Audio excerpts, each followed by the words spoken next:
Good morning বন্ধুরা, আমি সোমা। তো এখন দেখছো এখানে হচ্ছে ডিমের ঝোল, আর এইদিকে হচ্ছে ভাত ভাত হয়ে গেছে, আর এদিকে ডিমের ঝোলটা করছিলাম। তো খেয়ে দিয়ে আমরা বেরিয়ে পড়েছিলাম বড় বাজারের দিকে। আর আমার তো এই দেখো না, বাসে যাওয়ার অভ্যেস নেই, আমি আর বোন মিলে বাসে করে যাচ্ছিলাম। বাসে ছাড়া তো উপায় নেই, ট্যাক্সি অনেক টাকা নেবে। তো তারপরে হচ্ছে বড় বাজারে এসে দেখি কি কাণ্ড, কি ভিড়, প্রচণ্ড ভিড়। আর এদিকে বোন বলছিল অনেক ভিড়, অনেক ভিড়, বাপরে বাপ, এত ভিড় আমাদের মানে সহ্য হয় না। কারণ পার্ক স্ট্রিটে ভাই এত ভিড় হয় না। হোলসেলার দোকান তো আর কি বলবে। আর হোলসেলার দোকানগুলোতে একটু মানে দাম ঠিক মতন মানে কমায়ও না। তো এই শাড়িটা প্রথমে দেখলাম, এটা বেশ ভালো লাগছিল, কিন্তু এতটাই গোল্ডেন ছিল আর প্রচুর ভারী ছিল। তো যার জন্য এটা দেখার পর আরেকটা অন্য দোকানে গেলাম। তো দেখো এই যে এই দোকানটা, এই দোকানে কত রকমের শাড়ি দেখলাম। তো ওই দোকানে ভিডিও করতে দিয়েছিল, এই দোকানে ভিডিও করতে দেয়নি, তাও আমরা লুকিয়ে চুকিয়ে ভিডিওগুলো করেছি। আর এদিকে আয়না দেখতে পেয়ে আমরা একটু ফটো মটো তুলে নিয়েছিলাম। দেখো না, আমি ঘুরে ঘুরে আমি ফটো তুলছি, বলছে ফটো তোলাও অ্যালাউ নেই কিন্তু এখানে। তো দেখো লুকিয়ে বোন একটুখানি ভিডিওটা করেছে, আমি তোমাদের দেখাচ্ছি যে এই এই এতগুলো শাড়ি আমাদেরকে দেখাচ্ছিল। তো এই শাড়ির মধ্যে আমি একটা নিয়েছি, সেটা তোমাদেরকে পরের ভিডিওতে বলবো এবং দেখাবো, এখন কিচ্ছু বলবো না। তো তারপরে আমরা ভুলে গেছি আমরা কোন দিকে এসছিলাম, এত বড় বাজার। আর আমার তো বললাম না, বাসে আমার খুব মানে বমি পায়, সত্যি কথা বলতে গাটা এত গুলাচ্ছিল। আর আমার পিছনে বসেছিল আমার বোন। তো তারপরে ওখানে পেলাম না, শুধু শাড়িটা কিনে চলে এলাম পার্ক স্ট্রিটে। পার্ক স্ট্রিট থেকে বোন একটা কানের নিল, দিয়ে তারপরে আমরা মেট্রো ধরে চলে এলাম বাড়িতে। তো এসে প্রচণ্ড মাথা যন্ত্রণা করছে, কি বলবো, এতই মাথা ব্যথা করছে, বোন বোনের ঘরে চলে গেল, আর আমি আমার ঘরে এসে মাথা যন্ত্রণা করছে বলে বসে আছি। আর তারপরে আমার পিসি বলল গায়ে হলুদের শাড়িটা নিয়ে চলে যা, গিয়ে ফলস পিকো করতে হবে না। তো তারপরে শাড়িটা তোমাদেরকে একটু দেখালাম, দেখো এইটা হচ্ছে আমার বোনের বিয়েতে গায়ে হলুদে পরবো আমি, যেহেতু আমাকে রেও করেছে না। তো যারা যারা রেও হয়েছে সবাইকে শাড়ি মোটামুটি দিয়ে দিয়েছে, আমাকেও দিয়ে দিল। তো তারপরে ওটা করার পর একটু লিওর সাথে বদমাইশি করলাম। এসে বদমাইশি কেন, মাথা ব্যথা করছিল, তো ভাল লাগছিল না কিছুই, না শুতে ভাল লাগছিল না কিছু, ফোন দেখতে বা কিছু। তো ভাবছিলাম কি করবো, লিওর সাথে একটু বদমাশি করছিলাম। তো বদমাশি করতে করতে ভাবলাম একটু তোমাদেরকেও দেখাই এই জিনিসগুলো, যে লিও কি কি করে। ওকে বলছিলাম হ্যান্ডশেক দিতে, ও হ্যান্ডশেক দিচ্ছে, এবং আমি বলছি ওকে উঠে তুই বসে বসে দে, হ্যান্ডশেক কর, ও মানে বসবে না কিছু। তারপরে বলছি দে বিস্কুট দেবো, বলে বিস্কুটের লোভ যেই দেখিয়েছি তখন সিম্বাও চলে এসছে। তো বিকেলবেলা যেহেতু হয়ে গেছিলো, আস্তে আস্তে আমাদের বিকেল হয়ে গেছিলো, তো বিকেলবেলাও বিস্কুট খায়, সকালেও বিস্কুট খায়। তো এই জন্য ওকে বলছিলাম বিস্কুট দেবো না, কিন্তু বিস্কুট খাওয়ার সময় হয়ে গেছে, বিস্কুট দে।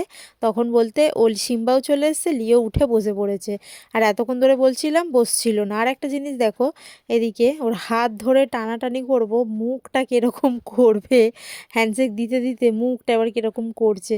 আর আমাকে তো সে মানে ভয় পায়, ঠিক কথা পায়, কিন্তু অতটাও ভয় পায় না।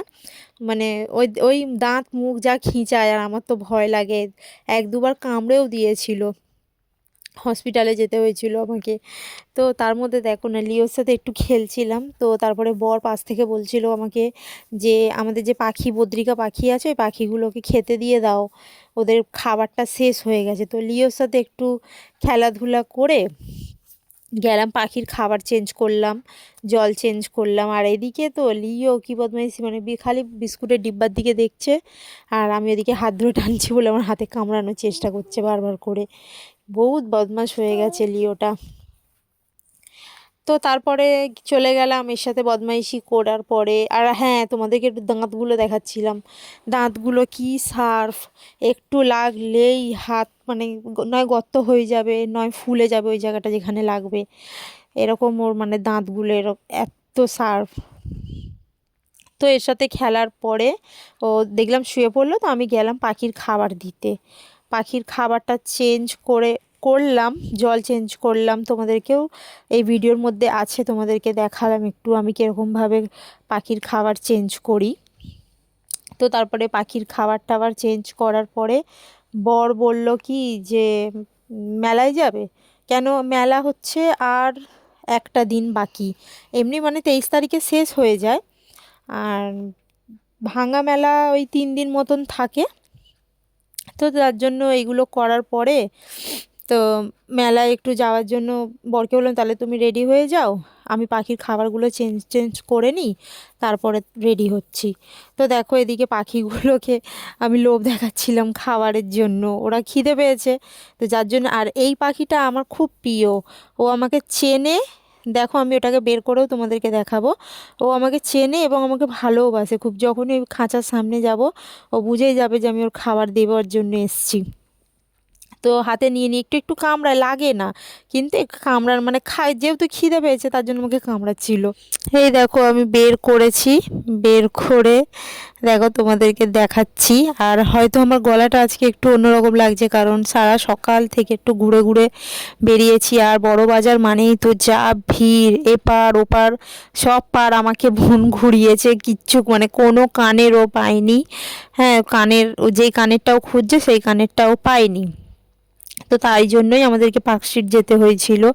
তো এতই হাঁটাচলা করেছি না, শরীরটা মানে ভাল লাগছে না, তো যার জন্য গলার আওয়াজটাও একটু কীরকম হয়ে গেছে। আর এদিকে দেখো তোমাদেরকে আমি দেখাচ্ছি কি খেতে দিই ওদেরকে। ওই কাকড়ি দানা বলে ওটাকে, মানে এর খাবারের নাম হচ্ছে কাকড়ি দানা। ওই কাকড়ি দানা খায়। আর বেশি গরম পড়লে বা বেশি শীত পড়লে আমার বর একটা কি নিয়ে আসে, ওই সূর্যমুখীর ফুলের দানা না কি বলে, ওটা নাকি খেলে ওদের গা গরম থাকে, ঠান্ডাকালে আনে। হ্যাঁ সরি, ওটা ঠান্ডাকালে আনে, গরমকালে না, ওটা ঠান্ডাকালে নিয়ে আসে।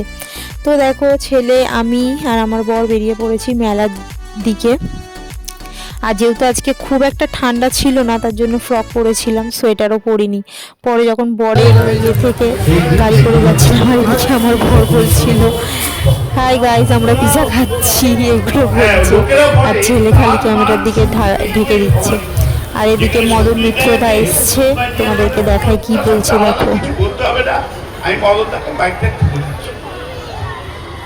আসলে যেখানেই থাকি, যত দোকানই থাক, বিবেকে আসতে। তো তারপরে দেখো এদিকে এই ড্র্যাগন ট্রেনটা চড়বো বলে আমি বর ছেলে দাঁড়িয়ে আছি। আর এদিকে ট্রেনের মানে ট্রেন চড়ার জন্য বেশি লোক না হলে তো ট্রেনও ছাড়বে না, তো কয়েকজন উঠেছে বলে আমরা উঠে বসেছি। তারপরে ট্রেন ছেড়ে দিয়েছে, আর আমার তো কি ভয় লাগছে, এতটাই ভয় লাগছে। কেন ভয় লাগছে, যে দিকটাতে টার্ন নেয় সেই দিকটাতেই আমি বসেছি ভুল করে, আমার বরকে ওদিকে বসালে ভালো হতো। তো ওই দিকটাতেই ভুল করে তাড়াহুড়ো করে বসে পড়েছি। তো তার জন্য আমার খুব ভয় লাগছিল, মনে হচ্ছিল এই মনে খুলে খুলে পড়ে যাব হয়তো। তো তারপরে হয়ে গেল চড়া, চড়ে টড়ে নিয়ে এবার কিছু একটু খেয়ে মানে ঘুগনি আর জিলিপি টিলিপি খেয়ে তো চলে গেলাম বাড়ির দিকে। তো আজকের মতো এখানেই শেষ করছি, আবার দেখা হবে কালকে তোমাদের সাথে। ভালো থেকো, সুস্থ থেকো, গুড নাইট, টাটা।